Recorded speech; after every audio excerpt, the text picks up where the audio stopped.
And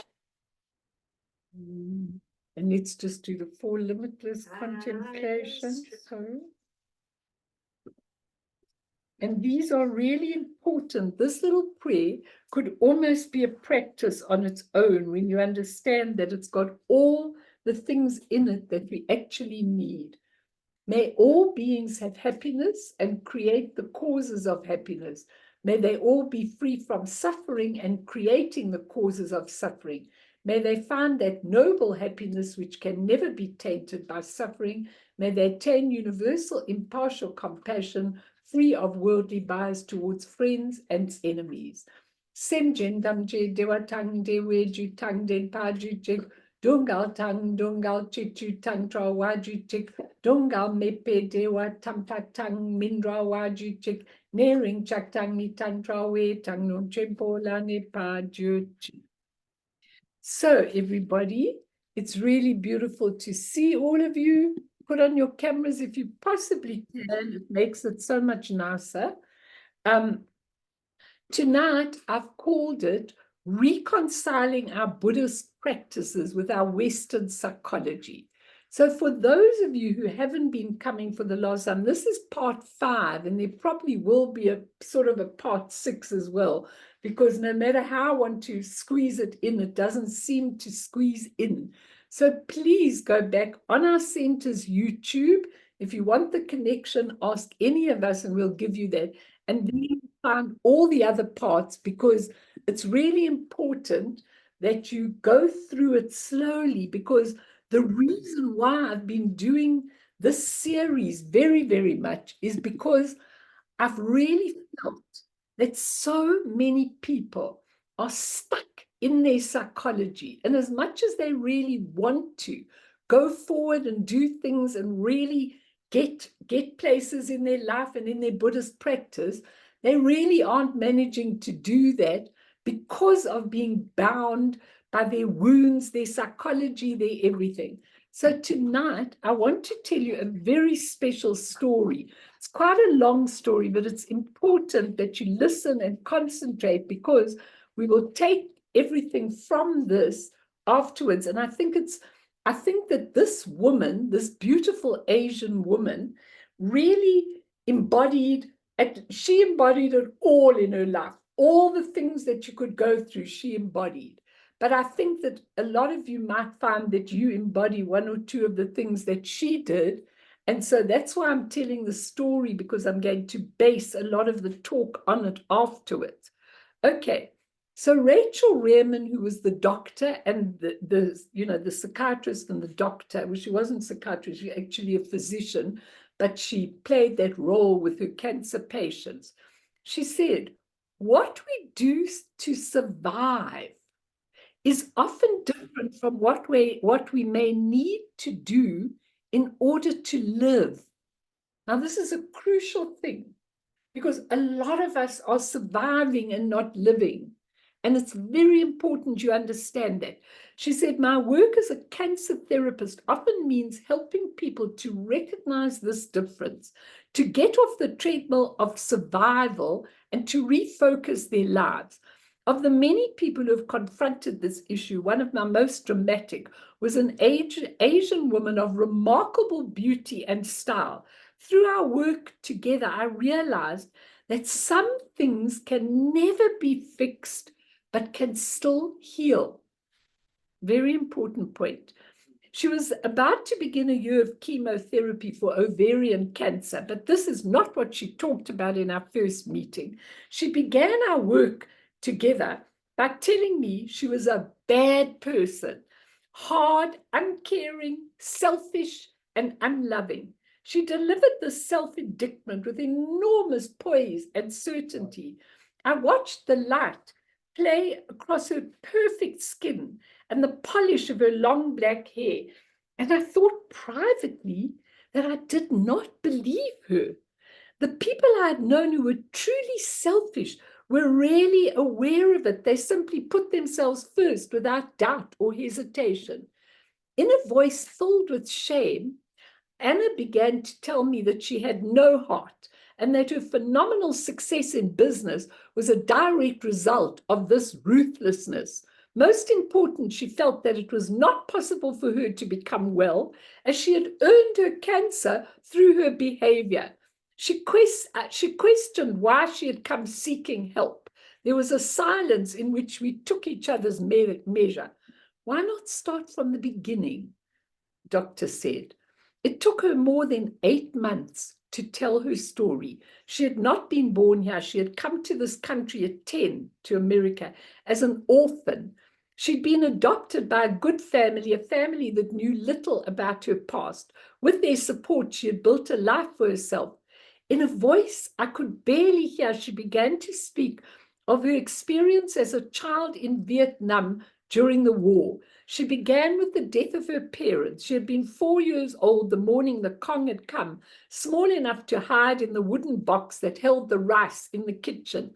The soldier had not looked there after they'd killed the others. When at last they had gone and she was 4 years old, she ventured from hiding. She had seen that her family had been beheaded. Okay. That was the beginning. I was horrified. She continued on. It had been a time of brutality, a world without mercy. She was alone. She had starved. She had been brutalized, hesitantly at first, and then with growing openness, she told story after story. She had become one of the pack of homeless children. She had stolen. She had betrayed. She had hated. She had helped kill. She had seen things beyond human endurance, done things beyond imagination. Like a spore, she had become what was needed to survive. As the weeks went by, there was little I could say. Over and over, she would tell me she was a bad person, a person of darkness.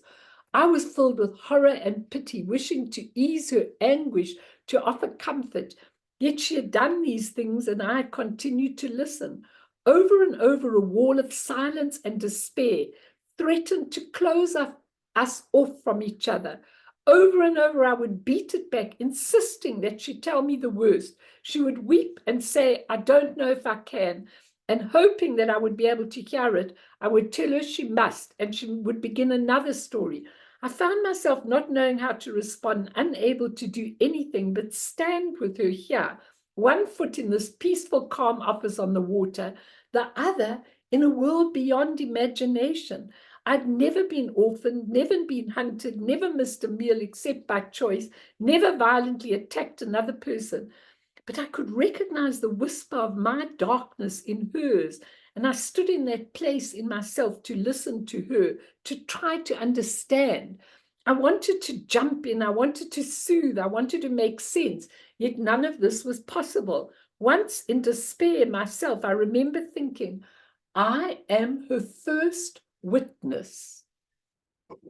Over and over she would cry out, I have such darkness in me. At times it seemed to me that the cancer was actually making her make sense of her life, offering the relief of a feared but long-awaited punishment. At the close of one of her stories, I was overwhelmed by the fact that she actually managed to live with such memories. I told her this and added, I am in awe of you. We sat looking at each other. It helps me that you say that. I feel less alone. I nodded and we sat in silence. I was in awe of this woman and her ability to survive. In all the years of working with people with cancer, I'd never met anyone like her. I ached for her. Like an animal in a trap that gnaws off its own leg, she had survived, but only at a terrible cost. Gradually, she began to shorten the time frame of her story, to talk more of recent events, her ruthless business practice, how she used others, always serving her own self-interest. She began to talk about her contempt, her anger, her unkindness, her distrust of people, and her competitiveness. It seemed to me, and she was a beautiful woman, that she was completely alone. Nothing has really changed, I thought. Her whole life was still organized around her survival. Now think about that, because it's very important. Once at the close of a particular painful session, I found myself renewing my own day, noticing how much time I was focused on surviving and not living. I wondered if I too had become caught in survival. How much had I put off living today in order to do what was expedient, to get what I thought I needed? Could survival become a habit, Was it possible to live so defensively that you never got to live at all? You have survived, Anna, I blurted out. Surely you can stop now. She looked at me puzzled, but I had nothing further to say. One day she walked in and said, I have no more stories to tell you. Is it a relief? I asked her. To my surprise, she answered, no, it feels empty. Tell me, she looked away. I'm afraid that I will not know how to survive now that I've done all these stories. Then she laughed, but I could never forget, she said. A few weeks after this, she brought in a dream, one of the first she could remember in many years. In the dream, she'd been looking in a mirror, seeing herself reflected there to the waist.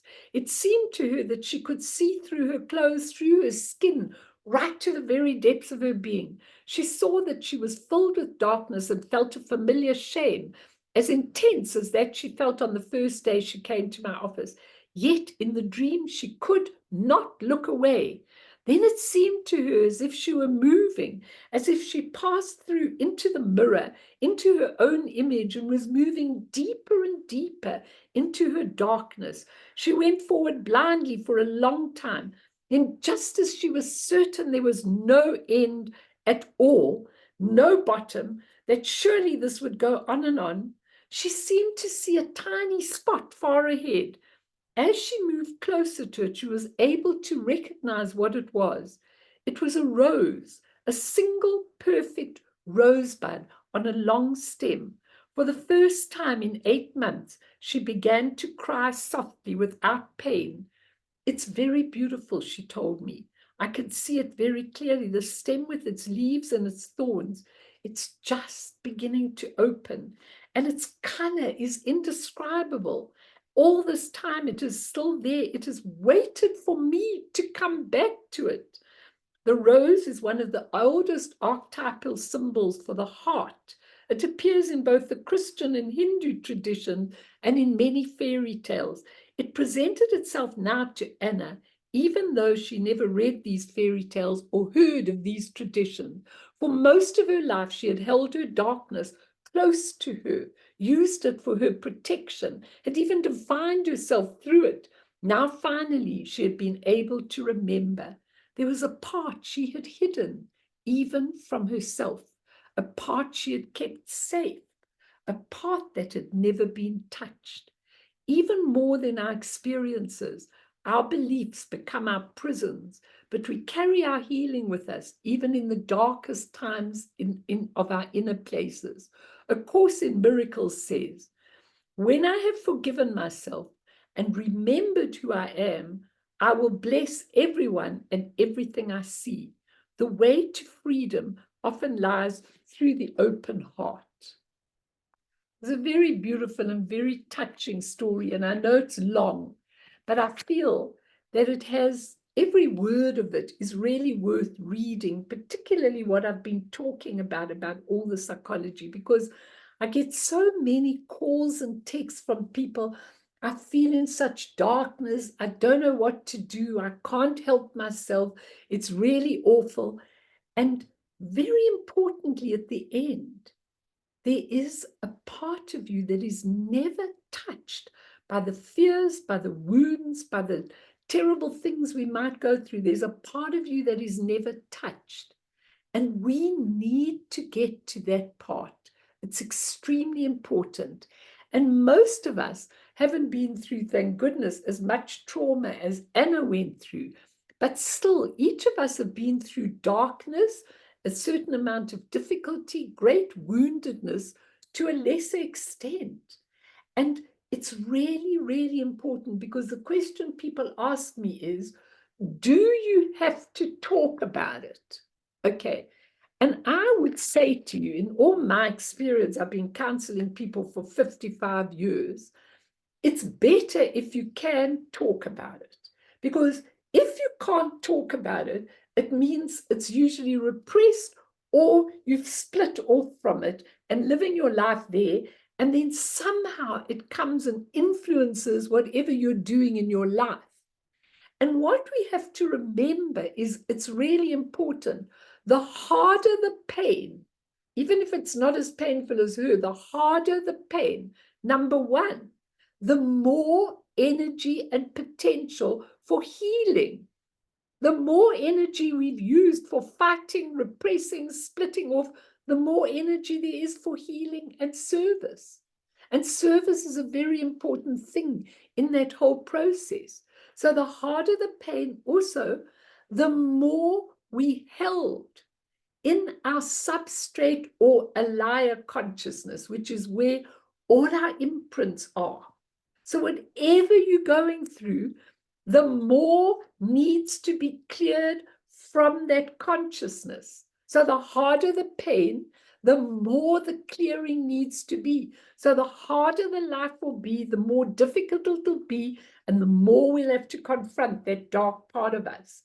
And it's really important because Buddhist practice gives us this, which is so important, which I'm going to talk about, because how else can we clear that alaya substrate consciousness? I mean, I was looking at Putin the other day at his victory parade, his Second World War victory parade. I was just watching him. Because, you know, when I look at people, I'm usually looking at your whole karmic tapestry and lots of things that are happening. And I looked at this man and his power and his how much enmity he has, how many people he's had killed, how this whole war for thousands and thousands of people getting killed was all for his ego. Now think of what he's carrying in that substrate consciousness, so he can cruise for some time, but eventually he's going to be an Anna when he finally gets a human birth again. He's going to have an Anna type situation in his life, and lots of them, because he's going to really need to learn. But he's going to say, why me? What's wrong with me? Why am I going through such darkness? So the first point is, the more energy there is for healing when the pain is hard. The second one is, the more we've got in the substrate or alaya consciousness that needs clearing. And thirdly, the harder the pain, the more we have to face our dark sides, and the less solid and permanent, and the more unreal they become.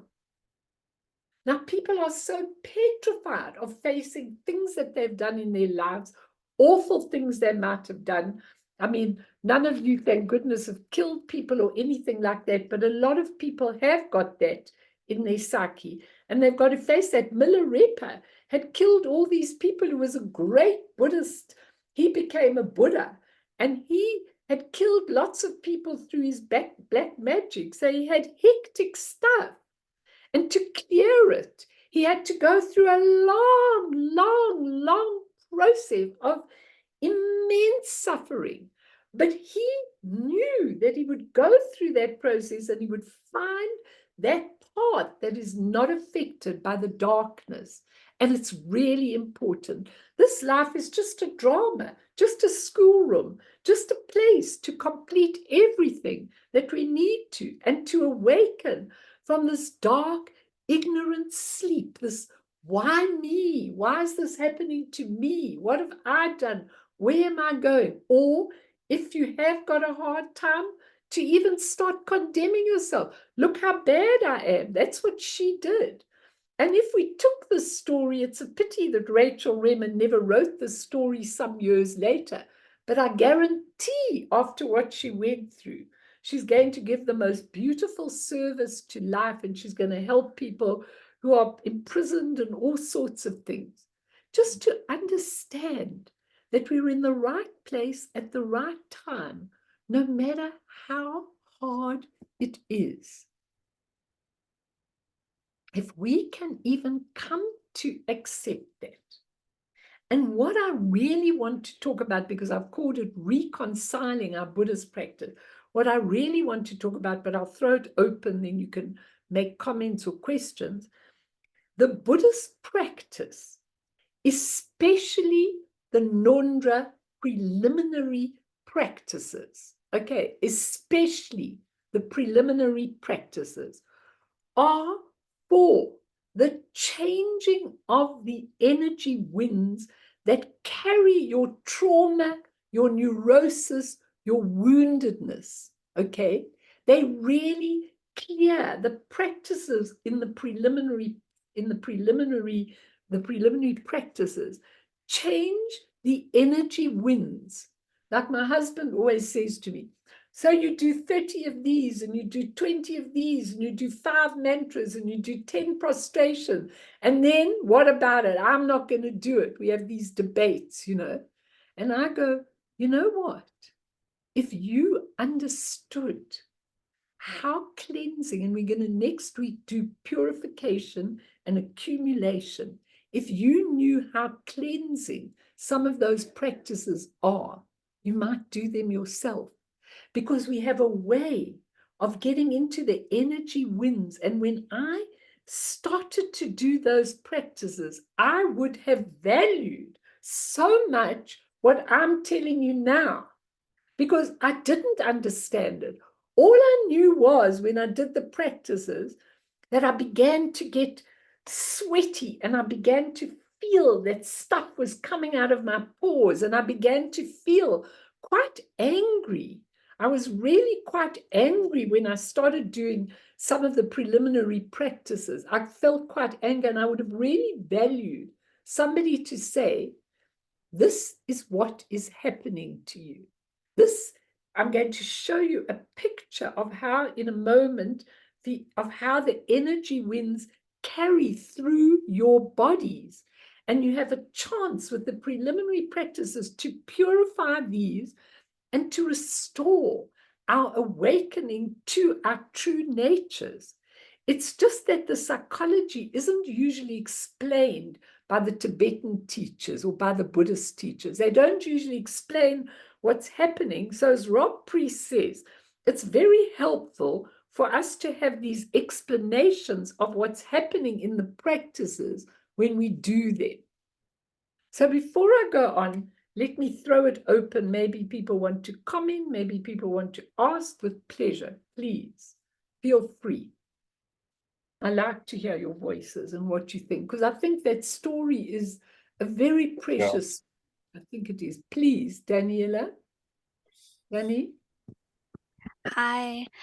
I just want to ask, you mentioned 2 things. So you mentioned in the story afterwards that part of the process is to condemn yourself. Does that?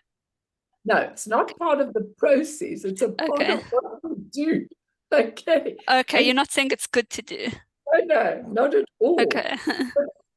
Because the thing is, especially with really bad things that we've done, it's really not a good idea to condemn ourselves.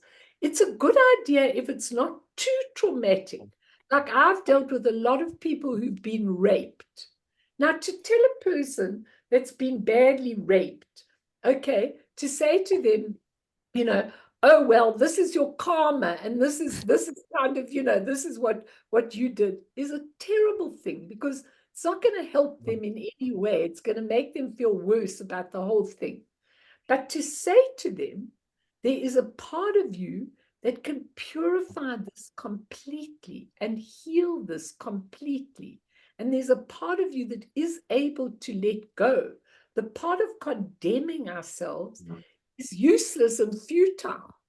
And I often ask people to stop doing it, because what's the point of saying, what was the point of her saying, I'm a terrible person, I'm dark? She could have told about the darkness without condemning herself. I mean, when you're in survival mode, don't we do strange things? I mean, you know, people do really strange things when they're in survival mode. And I think half the time we haven't lived. We're just surviving with all the traumas that we've got going on around us. So no, you're not meant to condemn yourself, but you're meant to, when you do, to know that there's this beautiful place. Can you imagine that? You know, I mean, in religions, they call it your soul, your spirit. We don't call it that. You know why it's not called that in Buddhism? Because it's not a tiny little thing that goes from life to life to life to life. when you look at it like that, it already limits it. It's a huge, spacious nature of mind. We call it Dharmakaya. It can contain everything, and it's enormous. It's not like a little soul that goes into this life, and then this life, and then this life. Sometimes only a part of us will incarnate your body. We all have different things, that we have in the body, and that's very important, to understand this. So is that any other Thank you. question? Al, sorry, Please. Danielle, your hand is still up. I'm not sure if you're still talking. Or Go on, and then Henry. I was just gonna ask, I couldn't really find, I don't know if you know, is there like a place that literally lists out the preliminary practice? It be like, okay, you're supposed to do 10 of this, 10 of this. Yes. Okay. And there's a guy, Alan Muller, who does all our Nondra practices, and he is so approachable. He's the sweetest thing imaginable, And also, what I asked him to do last year was record all the sessions on Nondra. So even before you start, you can go and get the videos and watch what he's saying. Especially, we'll talk about the mind changes and things like that. But yes, he is the guy to go to. I can help a lot, but he's the guy that specializes in that. And he is fantastic and patient, and he'll take anybody, anytime. And all of the sessions are recorded. So you can actually sit in your own time and listen to them. That's the beauty of what we've done since COVID, because, people can do it online kind of thing, but he also will help you with anything, anytime. Okay, so that's important. I'll give Thank you. you. Can you put his name in the chat or give Oh, us? do you have his number, Fee? Can you put it in the chat? That'll be great. I'll check. Okay, thanks. Okay. Thank you. I'll give it to you. Henry? Yeah, yes, Mel, I just think it was very important that you mentioned to talk or not to talk, because talking opens that pathway to a whole new energy, and it leaves that space where you experience the trauma or the woundedness, as you called it. I think it's very important to go through it. Someone once said to me, "Do you know what? I think I just want to die."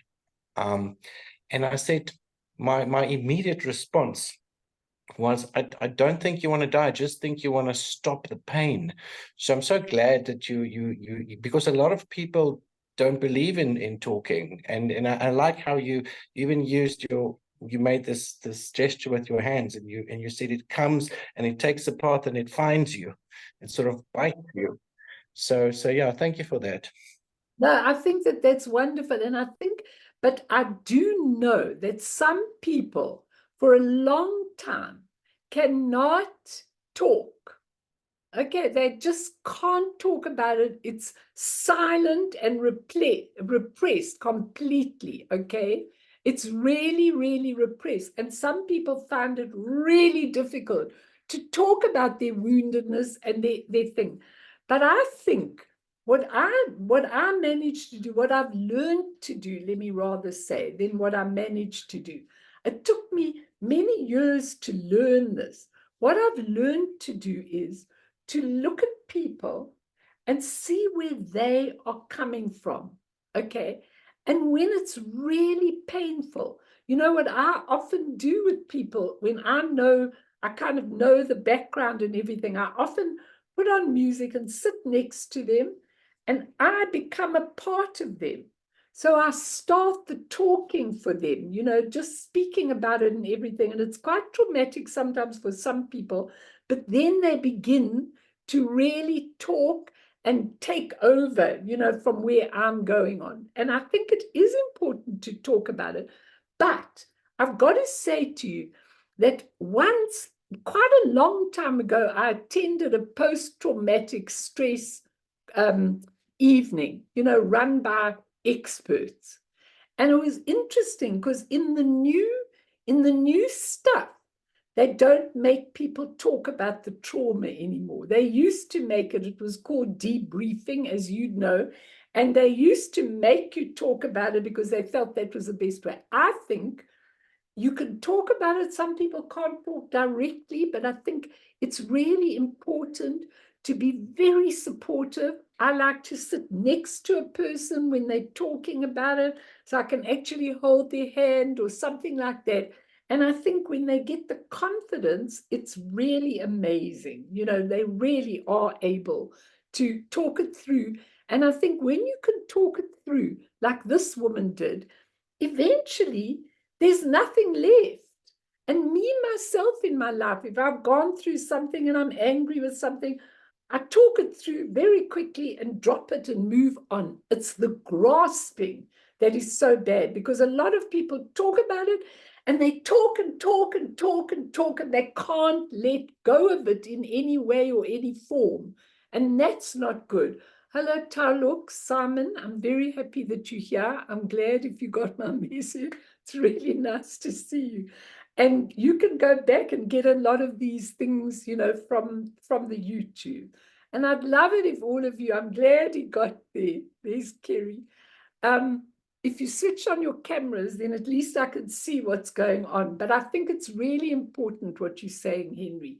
And I want to be able to help people to take the Buddhist practice and apply it to all their pain and their woundedness and everything.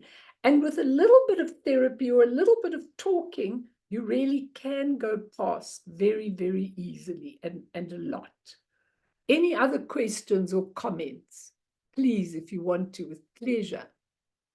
Yes, please, Kerry, other Kerry, above you's Kerry, the two of you. Yeah. When you were telling the story, I wrote it down. It said, I stood in a place to understand. And we sat in silence. And then I was her first witness. Oh, that just hit, you know? I mean, if more of us could do that for one another as well, and just be that person that sits there and just listens and holds their hand, or I'm kind of talking about it. And isn't that what the world should be about? You know, the next Buddha will be Maitreya. And Maitreya's name comes from Maitri. And Maitri, you won't get, when Maitreya comes, you won't get these quite sophisticated practices that are around now. But Maitri equals, I write it down in my books as LK, loving kindness, okay? And that's what you're talking about. Maitri is loving kindness. And actually, to have loving kindness is so important. There's so few people, you know, I find if I'm in the supermarket and somebody, the cashier, I don't know, I must have something written on my forehead, but the cashier will tell me one of her problems, and instead of, and you know, will tell me or ask me something, and we'll just talk and have an interaction. And I can see when I walk away that that interaction has had such an effect on that person. You know, we can all do it. You don't need to be a professional person to do it. It's just the loving heart that can do that. And I think Rachel Rehrman, during this period, and she's an amazingly skilled doctor, but during this period, I think she really listened, and that was it. I must say that when she was saying, I listened and I listened and I listened for 8 months, I thought to myself, could I do that? And I thought, you know, the feeling to try and help the person to know that they can get through it is so strong. I probably would have listened for a couple of weeks and then tried to give other dimensions. But I think the fact that she dried it out, I remember a particular client of mine many years ago saying to me, you know, when she went on and on and on about her trauma. And I listened, but she said to me, you know what, Melanie, she said, I'm like an orange. She said, only when every drop of juice is squeezed out will I be happy to leave it behind. You I've got to say, I've thought, let me get you one of these purifiers and get that juice out a bit quicker, but I mean, we have to be patient because each person takes as long as they need, and we need to be there. And I said to a mother yesterday about her daughter, I said, you know what? I can't rush with your daughter. I said to her, I'd love to, but I can't, because when I look at her, I see that she can only go at that pace. And that's what compassion is about, looking at the other person and seeing what pace they can actually go at. I think that's important. So thanks for that. That's really lovely that you got touched. Anyone else? Please, you are? Nadia. Hello. Nadia. Nice, Nadia, to have you. Please ask. I Okay. just wanted to sort of say that sort of at one point you said that none of us have been through something as traumatic as someone that was telling the story, hopefully. But I do think it's important not to compare your pain with someone else's, because something that might be really big for you might be really small for someone else. And so I think it's important never to sort of lose sight of that. Just because it's not as bad as someone else's, that it means that you have to sort of invalidate your own feelings.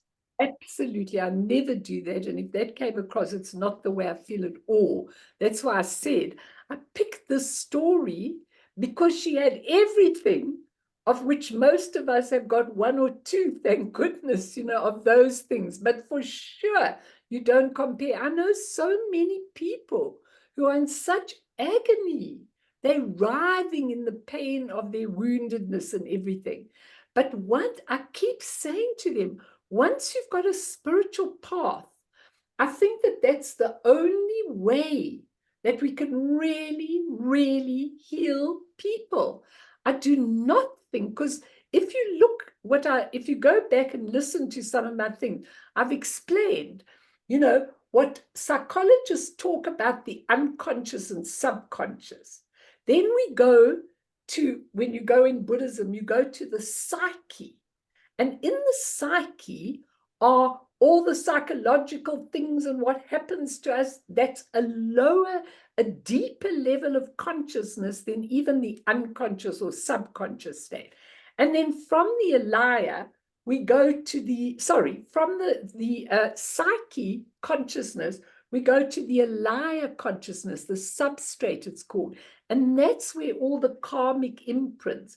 So kind of the psyche contains what you've been through kind of in this life. I'm just giving you, it's not exactly like that, but I'm just giving you a brief thing. But the alaya has the imprints from all your previous lifetimes. So the alaya is a lot deeper, okay, than the psyche. And then from the alaya, we go to the primordial consciousness. Now, the primordial consciousness is absolutely the spacious, true nature of mind. We can call it Buddha nature. Buddha means awaken, to awaken nature. And that is much deeper than even those two. So what we're doing when we're dealing with things is, like, I watch people and I try and see their karmic tapestry. I try and see what is it that is repeating itself over and over and over in this life. Because usually what is really repetitive is something that you have a very deep imprint. That's why it keeps coming up, okay, like that. And with the psychology, like understanding and listening and all of that, that's very important, but that's not going to heal people from deep woundedness. But once people can understand, get into the alaya or the substrate consciousness and see what those imprints are, and you can work them out very easily by looking at your life, what the deep ones are. And then from there, the practices take us into this nature of mind, which is not touched at all by it. Now think of this, everybody. When you die, the whole of the ordinary consciousness dies with your physical body. The only thing that goes with is the alaya substrate consciousness. Of course, your primordial consciousness, that's always there. But that's the only thing that goes with. Now, when you die, if you are able to recognize, re-know your primordial consciousness, you're free of everything from that lifetime. If you aren't, then you go on in the after-death teachings until you come to the border of becoming, and there your whole, the psyche and the substrate, not the psyche, the substrate is brought in front of your eyes, and you have to see it, and then people get very uncomfortable. And they catapult into another lifetime, and the other lifetime brings all the stuff again, even worse sometimes than before. So it's like really, really important that we truly, truly understand how the different levels of consciousness actually work. And please go back, because I have dealt with that in the last few sessions, and see how amazing it is when you understand this, and how when you really understand your pain, you can get through it. Now, here was a woman who wasn't on a spiritual path at all, Anna, but she had the dream in which she saw the rose, and the rose symbolized, you know, this pure part of her that wasn't touched. So something would have changed, and she would have changed, I think, after all of that. I really do. So just let me see what John's saying. Hang on, if you're not asking it, just let me see. How do you clear the alaya consciousness, particular practices? I'm going to give that to you now, right now. What about things like real life, OCD, which makes them obsess over the past and dissect? Now, that's a very important question, Danny, a very important question. And when you look at that, what about things like real life OCD, obsessive compulsive disorder, when people are absolutely fanatical about controlling? They've got to have everything in a particular place. And then when it really becomes a compulsive disorder, then you'll see before they go to bed, they have to see the slippers are under the bed. They have to put the sheet a particular way. They have to see that everything in their lives are a particular way. Now, that obsessive compulsive disorder is definitely a karmic imprint, you know. And the karmic imprint is not the obsessive compulsive. The karmic imprint is fear. Fear. And what we learn when we go to the primordial consciousness is that fear is false evidence appearing real. And that fear has been with us all along. And we need to take that fear to safety. And in our deluded minds, we think that if we control absolutely everything in our lives in a particular way, we'll be safe. That's where really, really, really, that is where we get to. That's where we get to when we're controlling all of that, to looking at the fear, facing the darkness. Now, if you take somebody who's obsessive about many, many things, and you take them through the darkness, it's an amazing thing, because you'll find somewhere that there was all this insecurity with the parents, and they didn't know what to do, and they were never safe, and there were all these kind of things. And then you go back and back and back. They brought their unresolved of the alaya, of the substrate, of the imprint, brought them into this life. So now the most important thing is to learn to deal with what you've got in your life. It's really, really important. That's why I shout and yell about it, because it's really important. Okay, so like somebody that's obsessive compulsive, you have to look at the fear. And the way I look at people's fear is I make them close their eyes and go to the fear. Very accepting, very, very, you know, conducive environment. And they go to the fear and they actually look at it. And even if people are really scared, when you look deeply at the fear, it actually dissolves. So, Fee, I wanted to just do a few things before I did it, but if you could give us the channels, I'll be very happy, that Bern sent you. Okay, so that is what our body looks like. Sorry that Marion isn't here because she's a yogi teacher as well, a yoga teacher. But if you look at our 3 channels, okay, if you look at the middle channel, the blue channel, that's the channel where we have pure primordial consciousness. If you see, it goes from the navel up the whole body and out at the top of your head. That is your pure consciousness and your pure primordial consciousness. And what we try to do with the meditation and the practices is when we sit and we allow things to happen and we relax the physical body and we stop grasping on all the thoughts, then that middle, then the energy, the wind energy, which we'll talk about a lot, comes into the central channel. Now, in women, the left channel is the energy, and in men, the right side. So the left channel is the channel in which all the psychologically lack of wisdom, all the psychology, the woundedness, the energy winds run upside down in the left channel in men, in women, and the right channel in men. And on the other side is the wisdom channel, but not the primordial wisdom. So what we want to do, for example, when we sleep, you want to sleep so that you're sleeping on the channel, women on the left side and men on the right side, so that you're blocking the channel where the energy winds run rampant. Now, as soon as you are in a state and you are being compulsive and you are being destroyed and you are being in a bad situation, the energy is all into the left channel and the right channel in men. And so what we're trying to do with the practices is we're trying to take the energy and bring it into the central channel where everything just is. And I'm going to give you the breathing exercises, how you actually breathe in and breathe out and clear your channels. In fact, we can do it right now while we've got it there. So let's just do this, because this you should do before you go to bed or any time. We'll just do the 9 breathing exercises.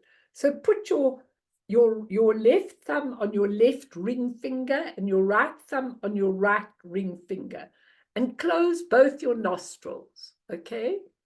So for women, you breathe in through the right nostril and out through the left nostril.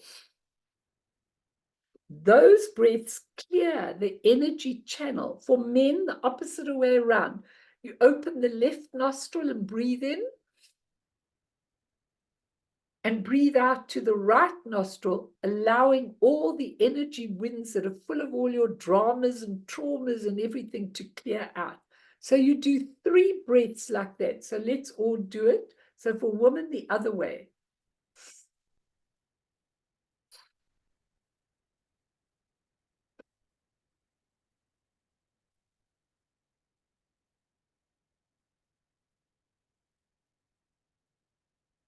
When you've done that and you've cleared that and you do it slowly, you go the opposite way. So now you breathe in through the opposite nostril.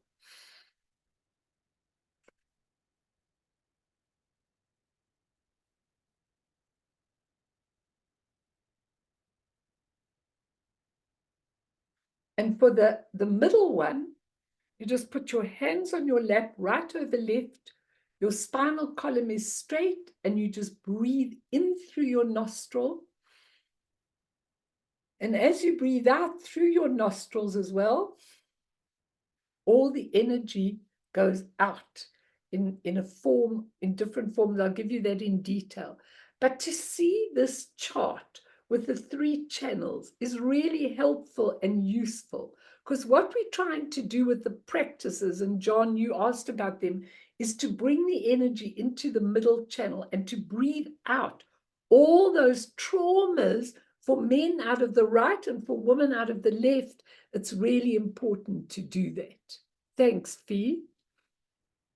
So I'm just going to go quickly. We're going to do a meditation in a minute, but I just want to give you some of what Rob Priest says, and then I will go on to the practices. He says, when we want to really become enlightened, not just dipping your feet into the edge of the water, the path is challenging, and it is challenging. And the thing is, some people want to know everything about the path before they even start. I was never like that. When I came to Tibetan Buddhism and I got the instructions, I just did it, but that was my kind of style and nature. I really appreciate that lots of people, need to work very hard and need to understand things very clearly. And there's so much work, he says, necessary to awaken our potential. He says, and then to encounter Tibetan Buddhism, which is so foreign at first, yet something in our being is drawn to it. I mean, I was drawn to Tibetan Buddhism like a magnet, in. And the minute I did it, the minute I started on it, the minute I started practicing, and the practices came very, very easily to me. But I really do appreciate that that's not, it depends how much you've done it in previous lifetimes, how familiar it is. And also what I'm beginning to realize, Mart, you might want to comment on this, or Henry, is that we need to package it.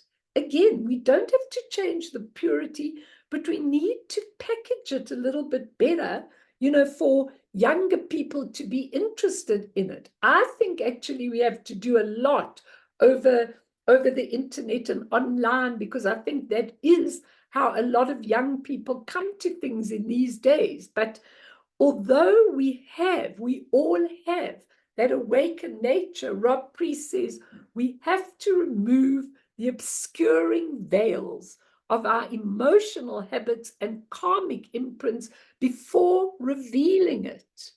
So think like the story they give of the diamond that gets dropped into the garbage, okay?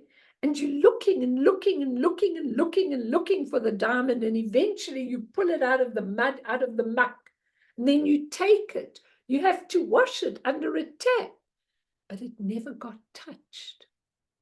Now, our Buddha nature is just covered over by all our muck, by the things we believe in. Sometimes when I see people with social media, what they get exposed to, the rubbish, the jargon, the comparisons between people, the challenges, the pressure to become something.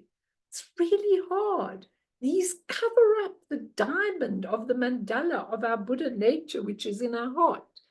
And he says, Rob Priest, for a few people, the process may happen spontaneously, but for the majority of us, we have to do the spade work to clear the mind of the accumulated debris of our troubled psychological or karmic history.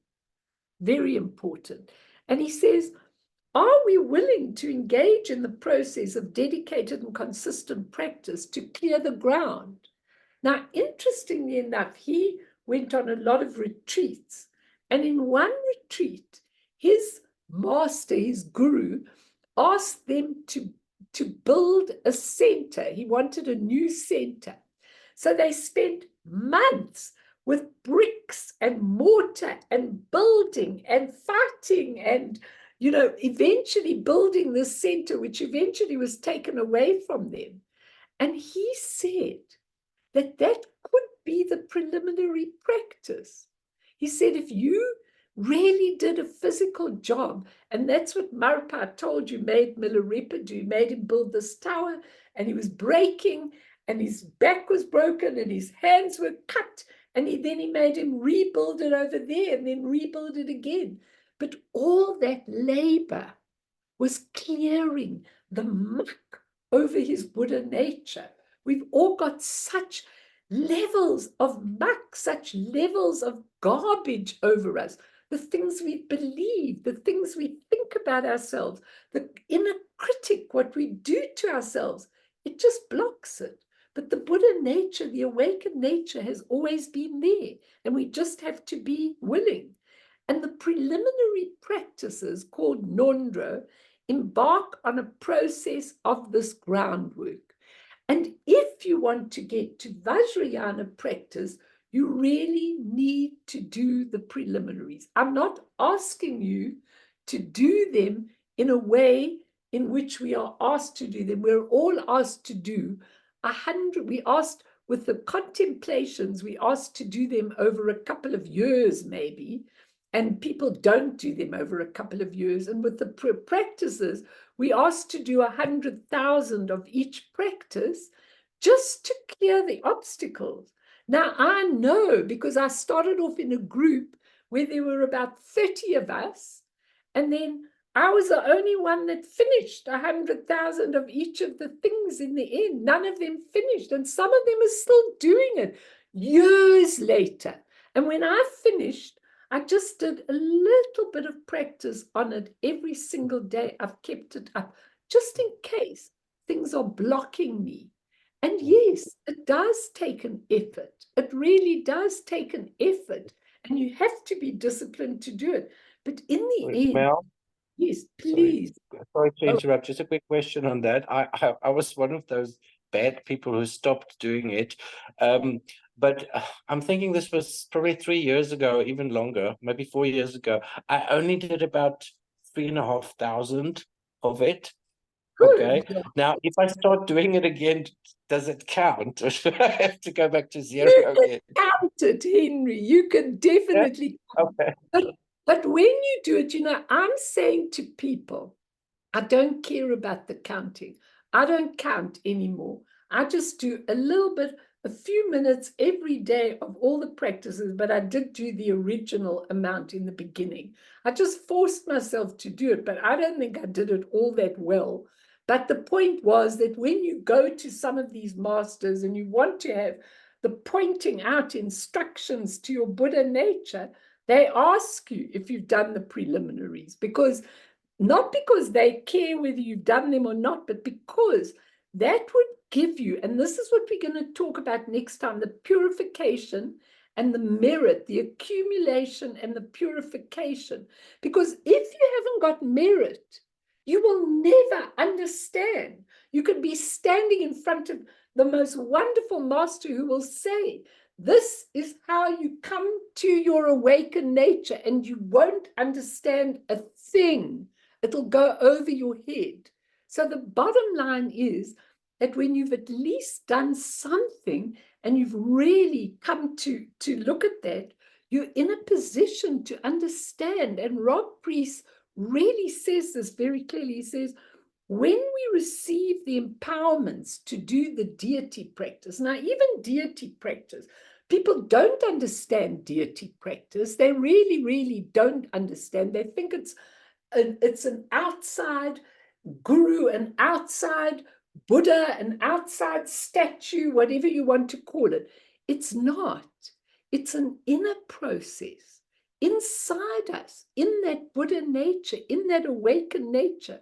We have 100 aspects, and each of those practices are those 100 aspects. And when they start waking up, the whole world becomes different. The view is different. Everything changes to an amazing degree. So like, we don't understand. If you can find another way, Esther, you were talking about it last time. If you can find a way to get there without these, but these are specially worked out. I remember Lama Yeshe Rinpoche doing prostrations. People say, I don't do prostrations. I'm a Westerner. We don't bow to anything anytime. You're not bowing to anything. You actually are clearing these imprints.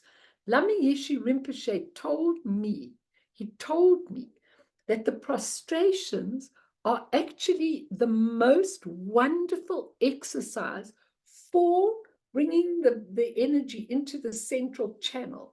So apart from them being very good physical exercise, and I used to do 300 every day. Now I get up in the morning and I do a dozen or 20 sometimes, but that's all I do. And that's more than enough for me to do now. But the thing is, the actual practice has got so much to it. And I think people don't explain it properly, because I know that when I did those prostrations, what you are doing is you're taking refuge in your own awakened nature. That is why you do that subjugation. You're actually taking your human self and subjugating it against that beautiful awakened nature. And I know that when I started doing it, when I was on retreat, I couldn't understand why I felt this terrible anger. I was so angry while I was doing it. I had to go for walks and things like that when I was doing it on retreat, because I felt this clearly. That stuff, whatever there was in my stuff, had to come out. And it did come out as I did it. And it's gone. I don't know where it is anymore, but it's gone. It's absolutely gone. I don't even stay angry for any length of time or anything like that. It clears it. Each of these practices clears what you're doing. So when we do, which we can start doing now, the 4 contemplations, they're called the 4 mind changes, or the 4 thoughts that turn the mind. Now, what that actually means, we don't get it explained enough, is that if you ponder them enough, now I know the difference between when I pondered them when I was in Johannesburg and when I was in the Karmapas monastery in India. When I was in the Karmapas monastery, Taisitu told me, do them all the time. And I thought, but I've done them. I've done the preciousness of human birth. I've done it for months and months. He said, do them again. And when I did them in that atmosphere, the most unbelievable things came up in my mind. I wasn't doing it according to the book and what the book told you to do. Many, many things came into my mind about the preciousness of human birth. And I really realized how sacred it is that we've actually been given this precious birth, how absolutely sacred it really is. We don't think that. We think we're going through a terrible time, and we think the human realm is the one place where you have the ability to awaken in this way. And so when I did those 4 contemplations in the atmosphere of the monastery, the most unbelievable things happened to me.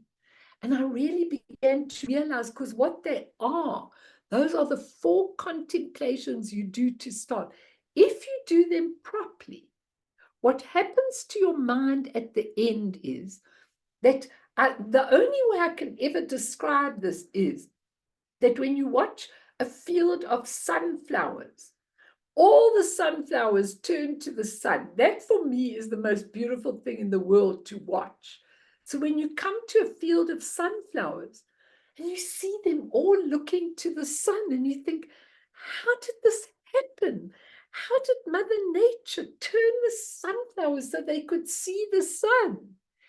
And these 4 mind changes turn our minds towards the light. And we can't realize it because it's not point A, point B, point C, point D. It's actually looking at a completely different view. We have the human mind, which is Sem, and we have the Buddha awakened mind, which is Sem Ni.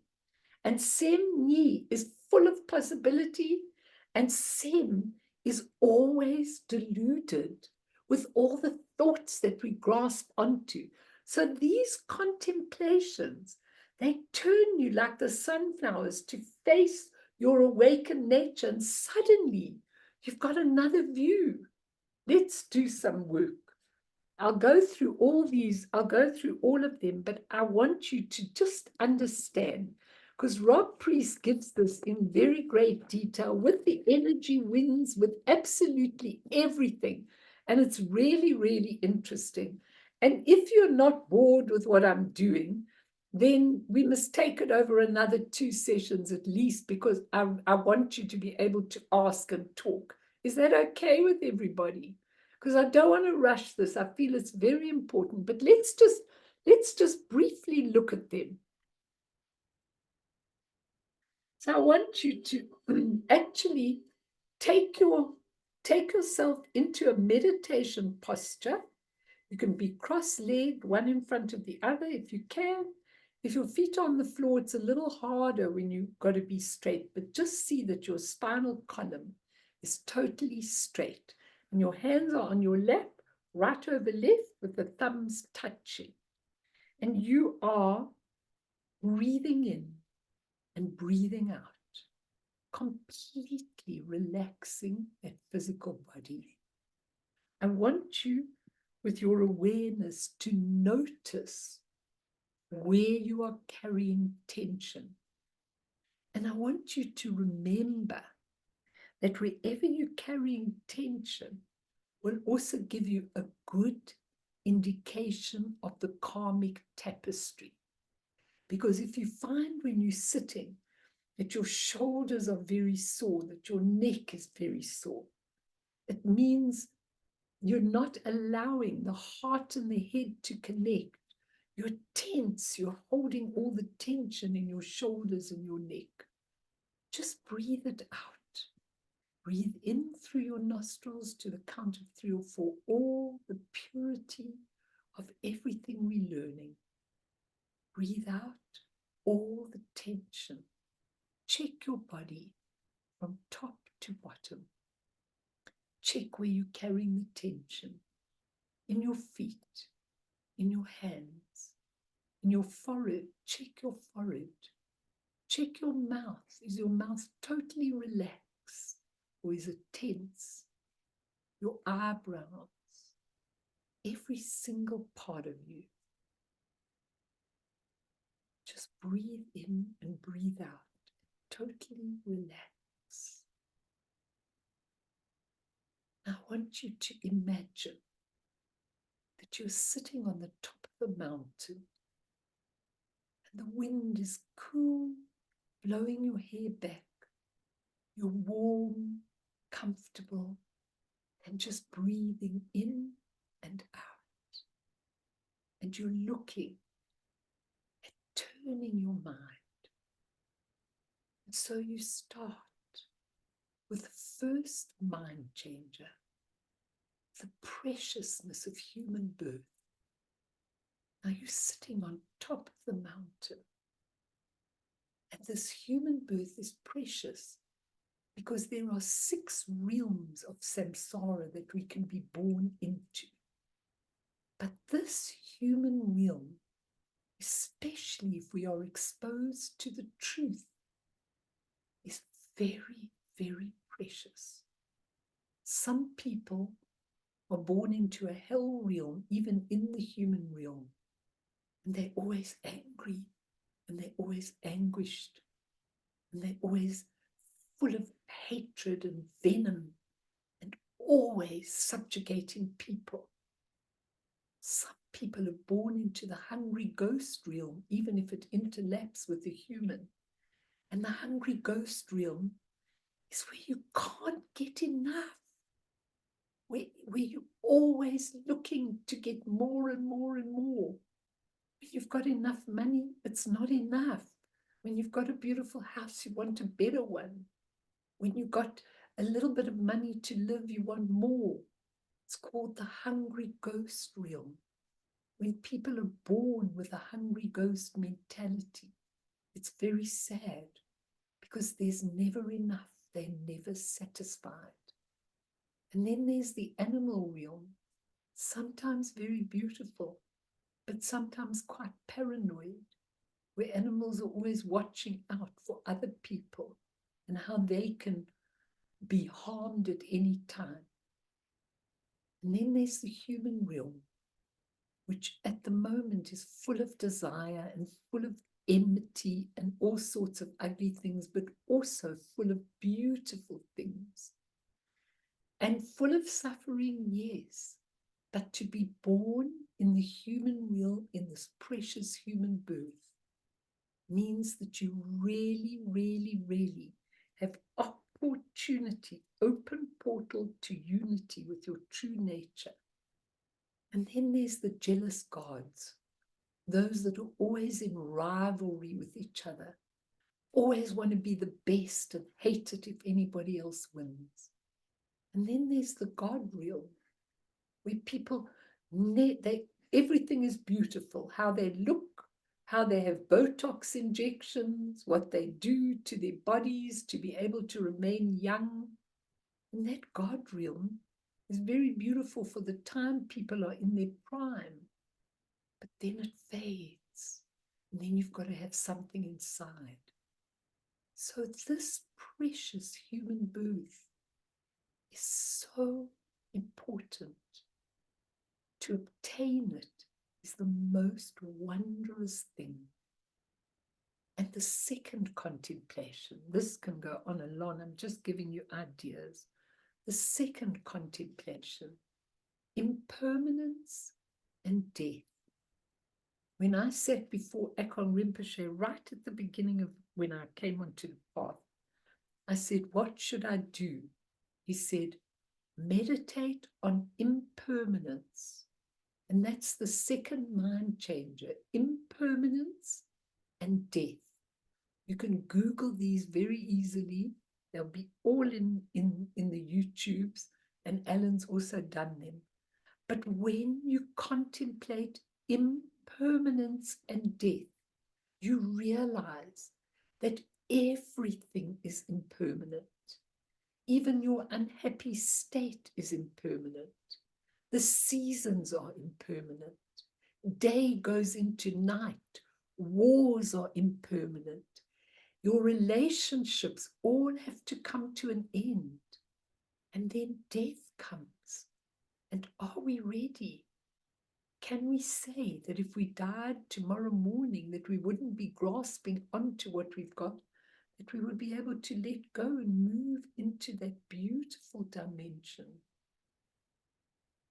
So impermanence starts to change and turn your whole perspective of grasping onto things. They're always with me. They're always chasing me. The monster's chasing me.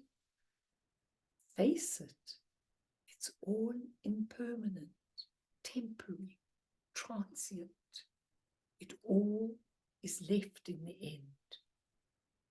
And the third contemplation, karma. Karma is cause and effect. It's only relative. But it's very important that we take responsibility for how we are in the world. As Kerry said, just to be present and kind and compassionate creates merit. We need merit. Without merit and wisdom, which is called accumulations, we can't get further. We can't get to the higher practices, which are much freer than the preliminary practices, because we haven't got that ability to get there, because we haven't cleared all the spade work out. So karma is to walk around the planet and take responsibility for all your actions and know that when we look at somebody and we judge them and we don't have compassion and we're really critical, we are creating the causes. Once we put the causes into creation, so the results come too on a relative level.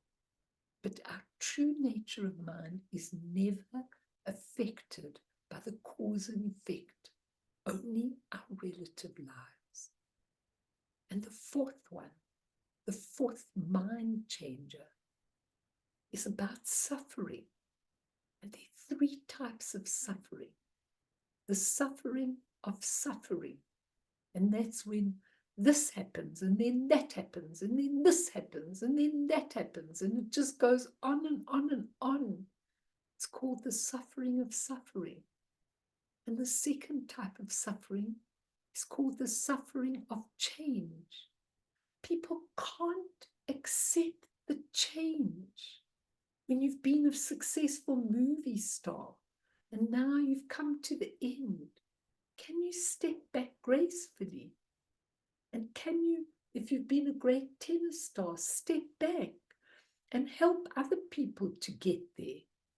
Isn't there a time in the suffering of change when we realize, oh my goodness, I'm getting wrinkled and old? I can now embrace this because I've accumulated wisdom, and change does not frighten me anymore. And lastly, just very briefly, the suffering of conditioned existence. We do not realize that as we go on, everything we grasp at, when we want so badly to be happy and we reverse to being sad or lost or angry or fearful, we are creating the suffering of conditioned existence because everything changes. It's all impermanent. And inevitably, from the suffering of conditioned existence means when you've got something extremely happy, it doesn't last. So enjoy it, feel it, experience it, but don't grasp onto it. And when you lose it, allow whatever else is there to replace it, to fill your being without grasping. It's the grasping that really causes us all the pain and suffering. Now, each of these 4 mind changes we do over a long period of time, and you can Google them, you can look at them up in books. There are many, many, many sentences and statements to do them. In fact, as Rob Priest and a whole lot of others have said, just to do the 4 mind changes is to clean and do a lot of the spade work. And a lot of people don't do them. They think when they've thought about it for 2 minutes, that's enough. It's a vast, expansive subject. And when I was in India, I went into all the aspects of it in such depth. And then when I came back to Taisitu Rinpoche, he said, oh, now he looked at my mind looked different. I was probably like a sunflower that had turned to the sun, where I came in from South Africa and from samsara with this dark, busy, thinking mind. And now it was all gone. And he said, okay, now I can give you what you want. It's really important. The meditation is important. We'll go on with it, but Rob Priest really gives us a lot of stuff to help us, both with our pain and suffering and with what we need to do in our lives. So you can Google these, and you can also get Alan's teaching on these in our center. He's done each one over a long period of time. Right, Molly, where's Molly? Are you there, Molly? There you are. You went to them, didn't you? Yes, I went. They were very good. And have you done them? Have you done the practices? Not really. The prostrations I couldn't. And sometimes when I contemplate, then I'll start thinking of one, but not long enough. Okay, but the thing is that just remember the important factor here. Even if you've done them, Marta, I'm sure you've done them for a long time. But no, okay.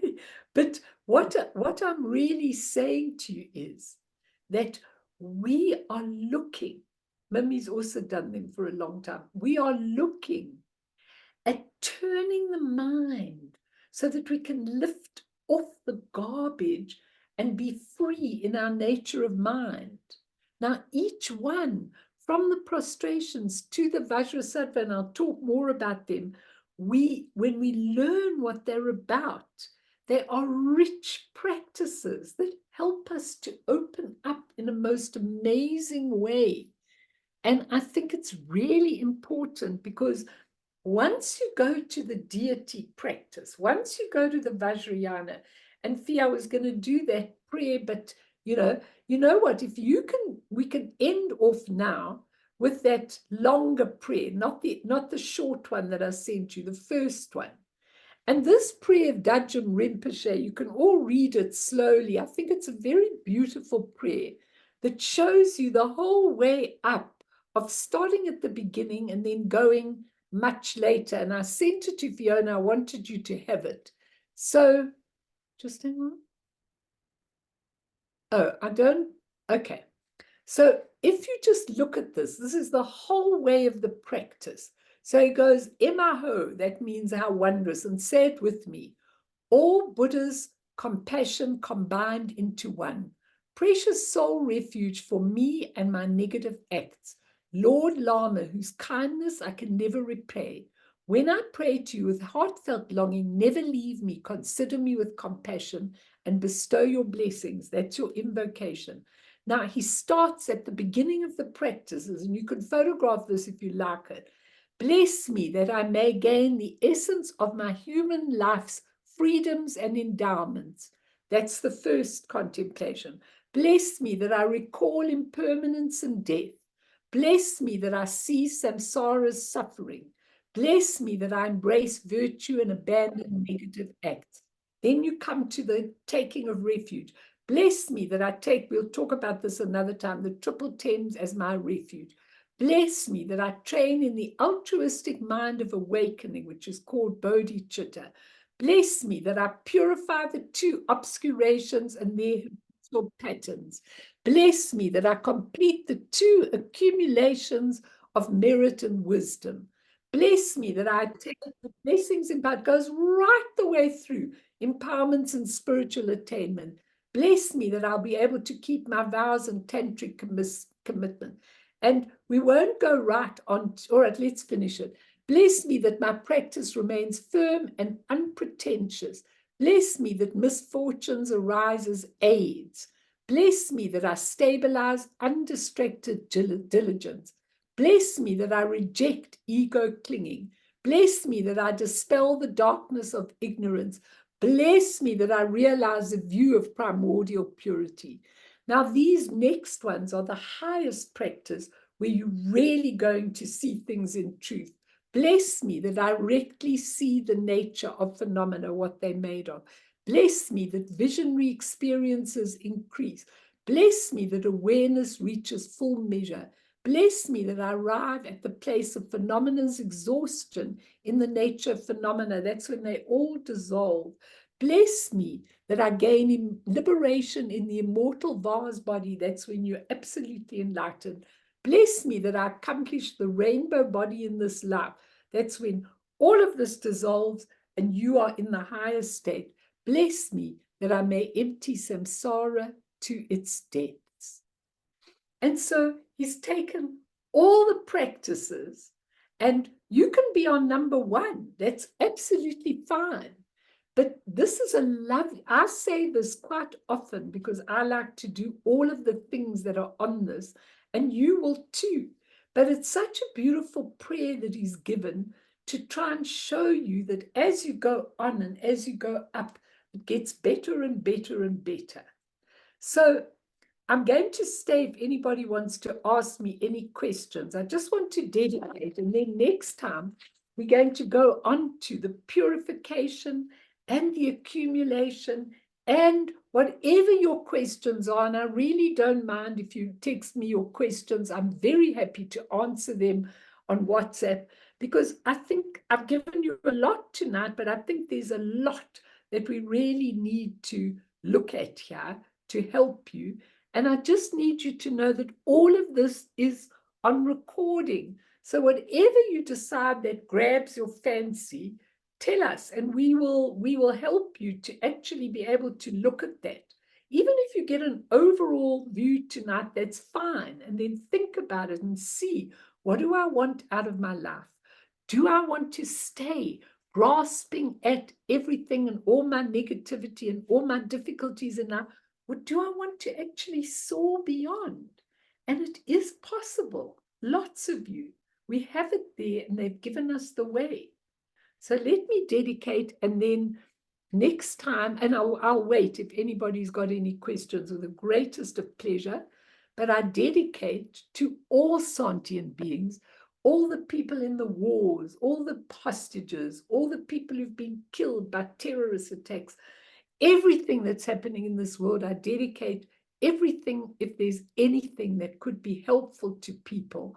And through this merit, may we all achieve all-seeing Buddhahood, and thereafter, once all harmful enemies have been defeated, faced and defeated, may all beings be liberated from the ocean of existence, stirred by the waves of birth, old age, sickness, and death.